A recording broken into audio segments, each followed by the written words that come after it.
그 당시 유다나 이스라엘은 정치적으로 안정되어 있었고 경제적으로 부강했습니다. 전성시대와 같았습니다. 그러니까 이스라엘 사람들, 특별히 아모스가 북쪽 이스라엘 사람들을 상대해서 예언을 했는데 BC 790년에서 740년 사이에 전성시대를 구가하면서 하나님, 저 주변에 있는 모든 우리의 세력들을 다 쳐부수어 없애주세요. 그 여호와의 날이 오게 해주십시오. 그렇게 기대하고 있었는데 하나님께서는 아니야. 주변에 있는 세력들도 불의 때문에 멸망하지만 너희도 불의 때문에 멸망한다. 뜻밖의 여호와의 날이 너희에게 밝은 날이 아니라 어두운 심판의 날이 될 것이다. 그렇게 말씀하시는 것을 아모스가 받아서 전해야 되는 거예요. 참 부담스러운 예언이었죠. 근데 그 아모스의 예언이 있은 후에 몇십 년 후 BC 722년에 북쪽 이스라엘이 아수르의 침략을 받아 점령당하고 포로로 사로잡혀가게 된 거예요. 그때 파멸하는 겁니다. 여러분이 얼른 생각할 때 북조든 남조든 간에 우상숭배에서 망했다 이렇게 생각하시는데 맞아요. 우상숭배에서 망한 것이 틀림이 없지만 그게 이제 이사야서와 예레미야서의 중요한 내용이죠. 동시에 우상숭배가 인간 세상에서 나타날 때는 불의로 나타나는 거예요. 불의. 하나님을 무시하면, 그래서 우상을 섬기면 세상에서 자기 유익만 위해서 살기 때문에 불의하게 되는 거예요. 불의 때문에 북조 이스라엘과 남조 유다가 망하게 된 겁니다. 이 정의 문제가 이렇게 중요합니다. 여러분 얼른 생각하면 정의는 행하면 좋고 안 행해도 살만하고 라고 생각하시기 쉬운데 그렇지 않아요. 정의를 행하지 않으면 하나님의 심판을 받습니다. 하나님의 백성이라 할지라도 하나님의 심판을 받기 때문에 우리가 그것을 명심해야 되는데 아모스 전체를 살필 수 없고 5장 전체를 훑어보면 하나님의 백성들이 그 당시에 정의를 차단하고 있었어요. 이렇게 정의를 차단할 때 하나님께서 가만히 계시겠어요? 그들이 행하는 불의를 하나님은 차단하시는 거예요. 뭘로 차단하시느냐? 징계로. 하나님의 채찍으로 차단하시는데 한 구절이 정확하게 요약을 해서 보여주고 있습니다. 5장 19절 같이 읽어봅시다. 시작. 마치 사람이 사자를 피하다가 곰을 만나거나 혹은 집에 들어가서 손을 베게 되었다가 뱀에게 물림 같도다. 자 보세요. 하나님께서 우리를 때리실 때, 우리가 잘못할 때 때리실 때 저런 현상이 나타나요. 사자를 피했는데 이제 살았다 싶은데 곰이 앞에 있는 거예요. 곰을 피해서 집에 와서 이제는 편안하다 싶은데 벽에서 뱀이 나오는 거예요. 이게 하나님의 징계입니다. 징계. 참 무시무시하죠. 불의를 행하는 하나님의 백성들, 또 불의를 행하는 세상 사람들을 하나님이 치실 때 저런 방식으로 치신다는 거예요. 하나님이 가만히 계시지 않거든요. 불의를 행하는 사람들은 누가 우리를 알겠어? 별일이 있겠어? 하나님이 어디 있어? 죽으면 그만이지. 하지만 그렇지 않거든요. 하나님께서 손을 대시는데 사자로, 곰으로, 뱀으로 피할 길이 없는 거예요. 피할 길이. 이것이 5장에 나와 있고요. 이렇게 되는 상황에서 하나님께서 살 길이 있다. 살 길로 살아가라. 그 살 길을 말씀하실 때 5장 4절에 너희는 나를 찾으라 그리하면 살리라. 나를 찾으라 그리하면 살리라. 하나님께로 돌아가면 살거든요. 지금 코로나 때문에 전 세계가 어려움을 겪고 있는데 뭐 방역 대책을 강구해야 되고 백신을 개발하고 또 변종까지 혈액을 발생할 수 있는 백신을 개발해야 되고 맞아야 돼요. 그건 틀림없어요. 자연은 정속에서 해야 되는 거지만 진짜 근본적으로 궁극적으로 살려면 불의를 버리고 하나님께로 돌아오면 돼요. 하나님께 돌아오면 다 삽니다. 대한민국도 교계와 국민들이 하나님께로 돌아오면 삽니다. 전 세계도 하나님을 무시하는 것을, 지금 하나님을 얼마나 무시하고 있습니까?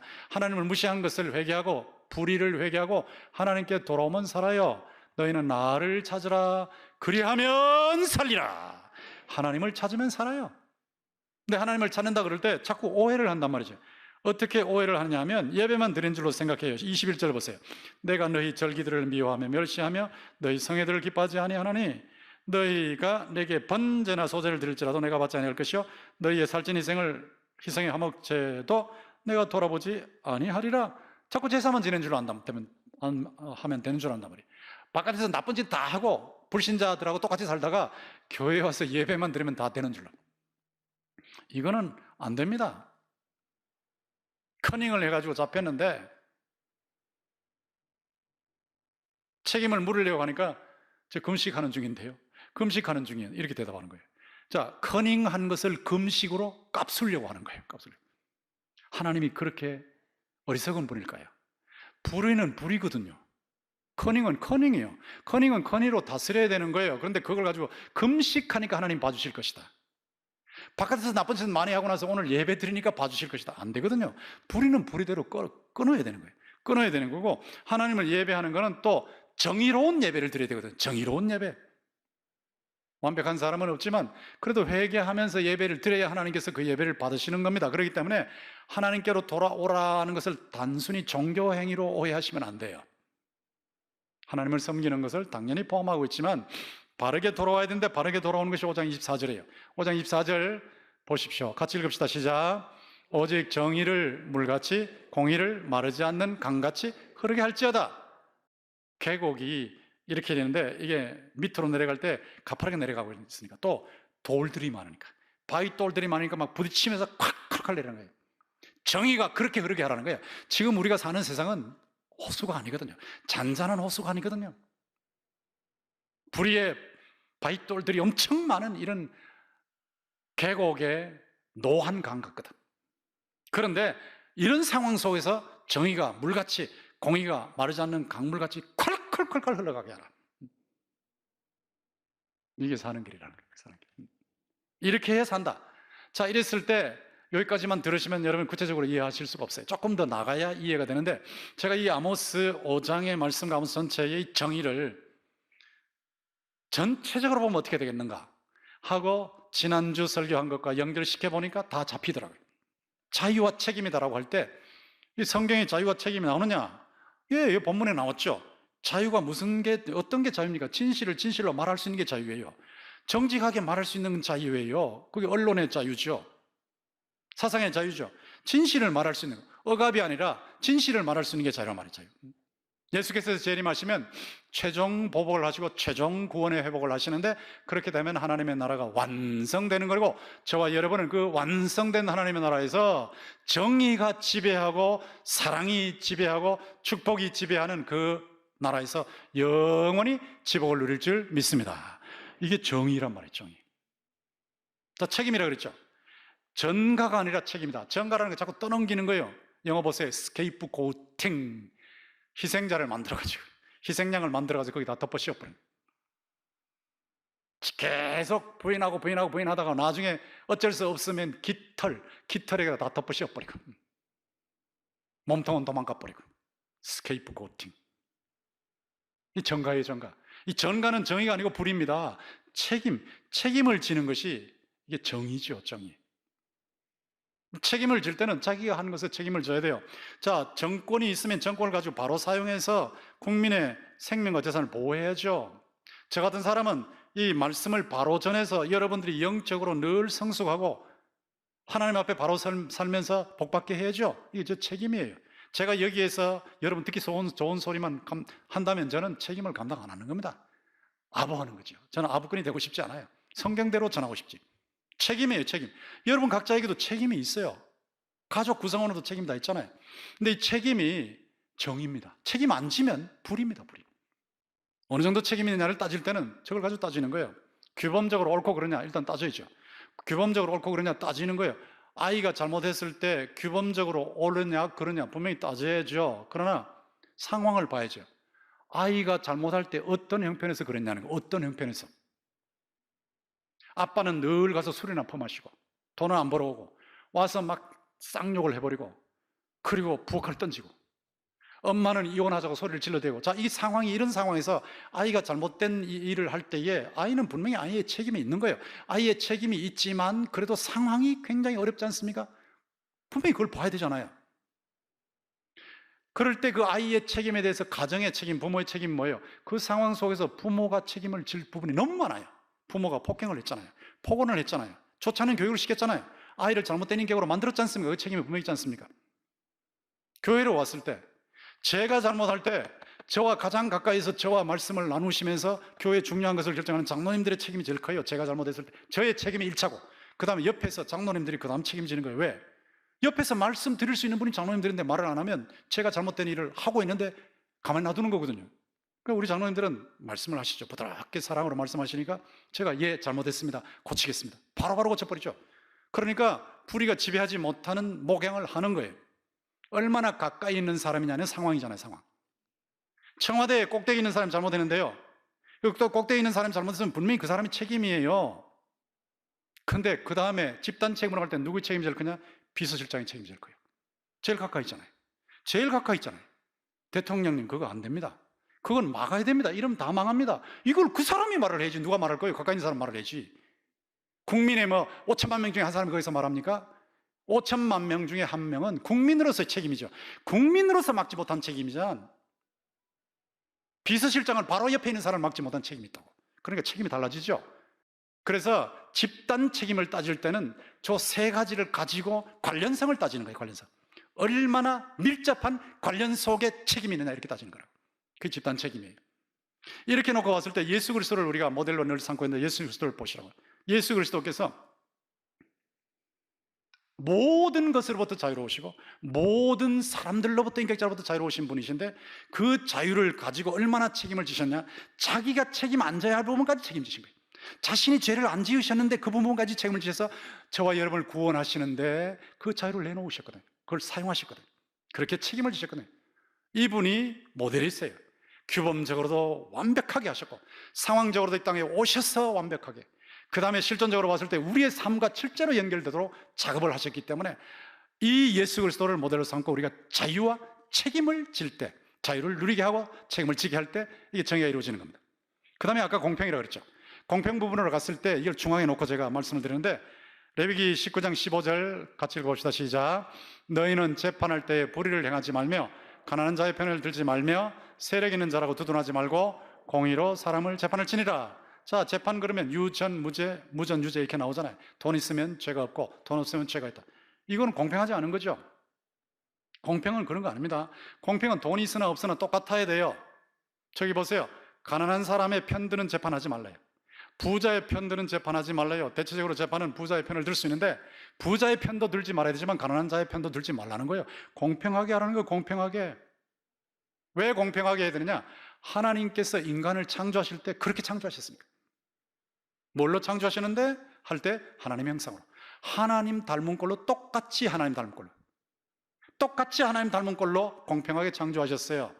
이거는 그 당시 문화에서는 굉장히 중요한 독특한 개념이에요. 바벨론 하무라비 법전은 어떻게 되어 있냐면, 높은 사람이 아래 사람을 죽이면, 사람을 죽였는데도 벌금만 내면 돼요. 벌금만 내면. 공평하지 않죠? 그 아래 사람이 위에 있는 사람의 재산을 훔치면 어떻게 되느냐? 재산을 훔치면, 재산을 훔쳤잖아요. 재산을 훔쳤는데 왜 사람을 죽여? 벌금형이 아니고 재산을 훔치면 사형이요, 사형. 이게 말이 됩니까? 위에 있는 사람이 아래에 있는 사람을 죽이면 사형을 받아야지, 사형은 안 받고 벌금만 내면 되고, 아래에 있는 사람이 위에 있는 사람 돈만 훔쳐도 어떻게 사형을 받냐는 거예요. 이게 바벨론 문화였습니다. 그러나 성경은 그렇지 않거든요. 똑같다 공평하다. 그리스는 어떠냐? 아리스토텔레스는 뭐라고 말했냐면, 아리스토텔레스는 어떤 민족이나 종족은 노예 살이해야 합당하다 그랬거든. 아리스토텔레스처럼 대단한 학자가 말이요, 그 당시 최고의 명성을 떨치던 학자가 노예 살해할 만한 사람이 있어, 이랬단 말이에요. 말도 안 되는 소리예요. 성경은 절대 그렇지 않아요. 절대 그렇지 않아요. 똑같이 하나님의 형상으로 창조된 인간이에요. 예수 그리스도께서 이 땅 위에 오셨을 때 사람을 대하는 거 보세요. 부자를 대하시든 가난한 자를 대하시든 똑같이 대하시는 거예요. 근데 에이 목사님 어떻게 이게 똑같은 거예요? 죄인과 세리의 친구였는데. 왜 죄인과 세리의 친구였냐 하면, 부자들은 친구 안 해도 잘 살고 있거든. 부자들은 친구 안 해도 유산이 많고 권력도 많고 재산도 많고 사회적인 자원이 많아. 그러니까 예수님과 꼭 가까이 안 가도 살만한 사람들이에요. 그러나 간 사람들은 억눌려 있거든. 늘 억눌려 있거든. 고아, 과부, 이방인들, 병든 사람들, 소외된 사람. 그러나 거기는 좀 붙잡아 줘야 되는 거예요. 그래서 친구가 되신 것이지, 예수님께서 편파적으로 하신 것이 아닙니다. 서론에서 말씀드린 예로 한번 들어가 보죠. 17살짜리 고아야. 책임질 가족이 없어. 그러니 우리가 잡아먹어도 돼. No! 안 됩니다. 왜? 하나님의 형상이에요. 똑같이 하나님의 형상이에요. 나머지 세 사람과 똑같이 하나님의 형상이에요. 절대로 잡아먹을 수 없어요. 아무리 상황이 어려워도, 내가 죽을 지경이어도 같이 붙잡고 내 아들이라고 생각하고 내 아들이라고 생각하고 내 딸이라고 생각하고 같이 붙잡고 끝까지 참으면서 우리 힘내자. 또 만약에 예수 믿는 사람들 기도하자. 구조선 올 거다. 이것이 옳은 것이지 어떻게 한 명을 희생시켜서 나머지 세 명이 살아납니까? 있을 수 없죠. 공평을 깨트려버리지 않습니까? 예수님은 이런 면에 있어서 아주 공평한 분이셨어요. 이제 복지와 분배로 넘어가서 보시죠. 복지와 분배로 넘어가서 보실 때 한번 복지 그럴 때 가난한 사람들 좀 잘 살게 해줘라. 이게 대체적으로 복지 아닙니까? 근데 뭐 보편 복지도 있지만 복지인데 성경을 보면 무시하지 말고 변호하라 그랬어요. 제가 이 말씀 가지고 처음에는 참 힘들었습니다. 왜 힘들었냐 하면 조금 전에 레위기 19장 15절에 보면 가난한 사람들이라고 편들지 말라 그랬는데, 근데 그 밑에 말씀을 보면, 제가 지금 인용하려고 하는 말씀을 보면 가난한 사람들을 변호하라 그랬으니까 편들라는 거 아니냐, 이렇게 제가 오해할 수 있었는데 제가 자세히 보니까 안 그렇더라고요. 잠언 31장 8절 같이 봅시다. 시작. 너는 말 못하는 자와 모든 고독한 자의 송사를 위하여 입을 열지니라. 자, 이게 변호해 주라는 거야. advocacy, 입이 되어주라. 부자들은요 목소리가 너무 커요. 강자들은 목소리가 너무 커요. 지배자들은 목소리가 너무 커요. 그러니까 내가 변호 안 해도 변호할 사람이 너무 많아. 그러나 약자는, 빈자는, 소외자는 목소리가 너무 약해. 목소리가 들리지도 않아. 너무 없어. 그러니까 이들을 변호해 줘야 되는 거예요.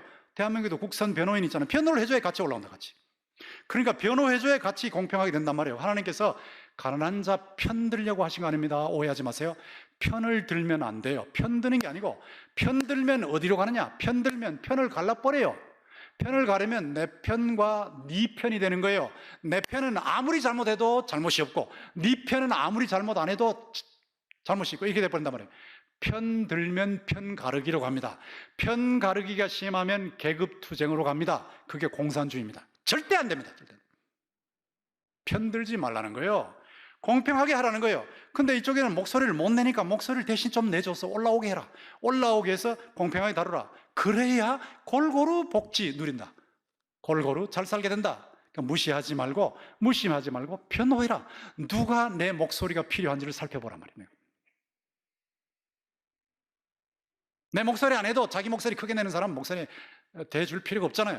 그러니까 이게 하나님의 복지입니다. 복지. 그 다음에 분배 쪽으로 갔을 때 인색이 아니라 후대다. 인색은 할까 말까 도와줄까 말까. 그러다 마지못해서 조금 도와주는 거, 이게 인색이죠. 인색. 스텐지네스, 인색.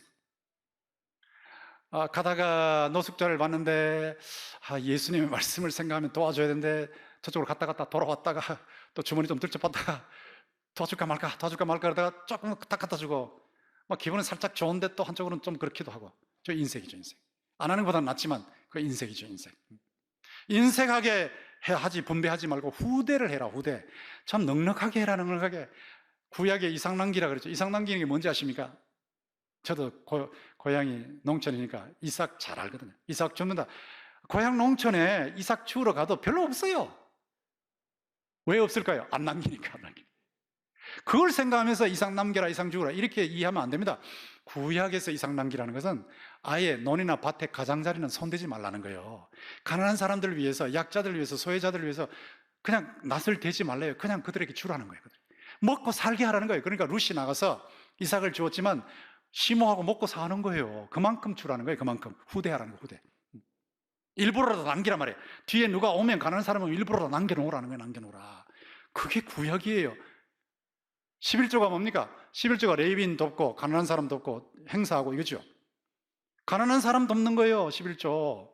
11조가 후대하는 겁니다. 후대. 넉넉하게 하라는 거예요. 넉넉하게.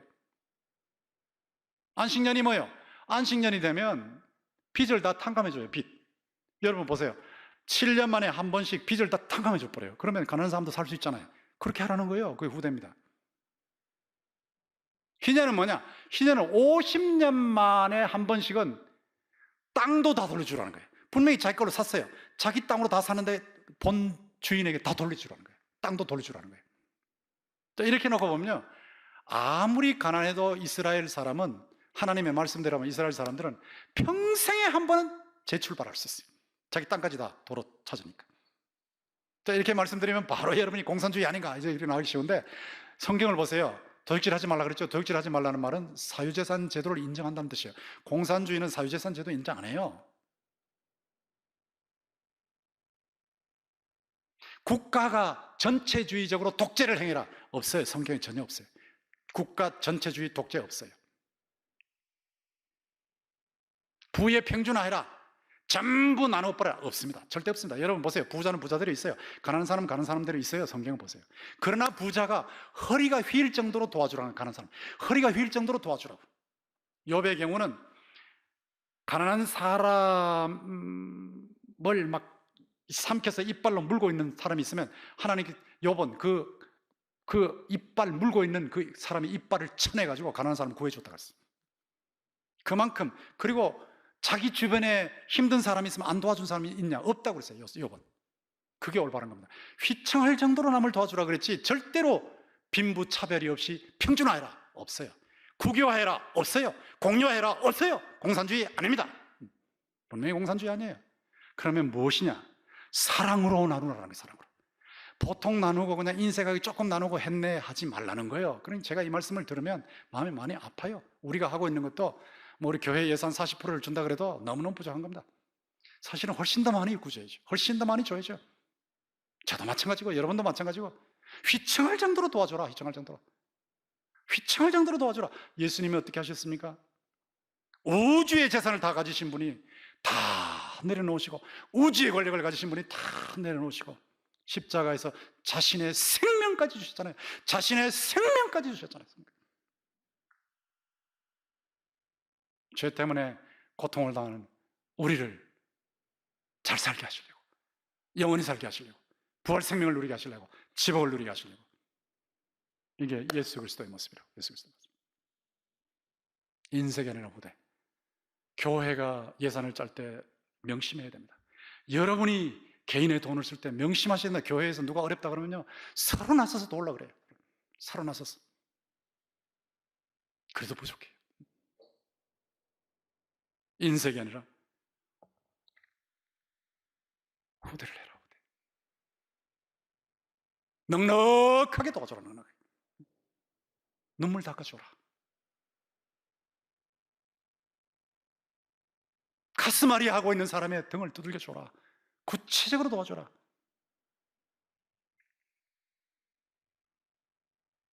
이게 하나님의 말씀이라고요. 여러분, 이렇게 놓고 보면요, 이 정의를 따라가면, 자, 공평을 딱 중앙에 놓고 오른쪽으로는 자유와 책임이 있어요. 자유와 책임 분명히 감당하는데 복지와 분배의 책임까지 감당해요. 복지와 분배까지 생각하는 책임이에요. 이게 무슨 말입니까? 허리가 휘청할 정도로 돕다는 거예요. 허리가 휘청할 정도로 도우고, 목소리 없는 사람 목소리 대신 내줘라. 그러면 그게 좋은 사회가 안 되겠어요? 좋은 나라가 안 되겠어요? 자, 그런데 복지와 분배를 얘기하면서 자유와 책임을 없애버리면 어떻겠냐? 자유 책임을 없애버리면 저희 공산주의로 가는 거고, 하향 평준화되는 거고, 베네수엘라로 가는 거고, 다 망하는 거예요. 안 된단 말이에요. 복지와 분배를 생각할 때도 자유와 책임을 살려놓고, 자유와 책임을 생각할 때도 복지와 분배를 살려놓고, 이게 성경 정의라고. 성경. 이게 골고루 잘 사는 거라고. 우파든 좌파든 저한테 누구든지 와요. 토론합시다. 무엇이 가장 정의롭습니까? 이것이 가장 정의롭습니다. 이것이 성경이 말하는 정의고, 이것이 이루어질 때 하나님의 나라가 도래할 줄 믿습니다. 이 원리라고요. 이 원리대로 따라가면 자생공산당이 있을 수 없어요. 자생공산당이 왜 생깁니까? 자유와 책임을 가지고 자기들만 잘 먹고 잘 사니까 자생공산당이 생기는 거지. 근데 공산당 밑에 살아보면 더 못하니까 또 다시 돌아오고 이렇게 하는 거지. 안 됩니다. 오늘 말씀을 통해서 여러분이 징계를 기억하십시오. 불의롭게 살면, 불의하게 살면 반드시 하나님이 징계를 가하십니다. 마치 사람이 사자를 피하다가 곰을 만나거나, 혹은 집에 들어가 손을 벽에 대었다가 뱀에게 물림 같도다. 바로 살지 못할 때는 바로 회개해야 돼요. 바로 회개하지 않으면 사자, 곰, 뱀이 덮칩니다. 하나님의 법입니다. 사랑의 법입니다. 사는 방법은 하나님께 돌아오는 거예요. 너희는 나를 찾으라. 그리하면 살리라. 하나님을 찾는 것이 무엇입니까? 오직 정의를 물같이, 공의를 마르지 않는 강같이 콸콸 흘러가게 하라. 이것이 개인과 교회와 우리 국가 전 세계적으로 이루어지게 되기를 주님의 이름으로 축원합니다.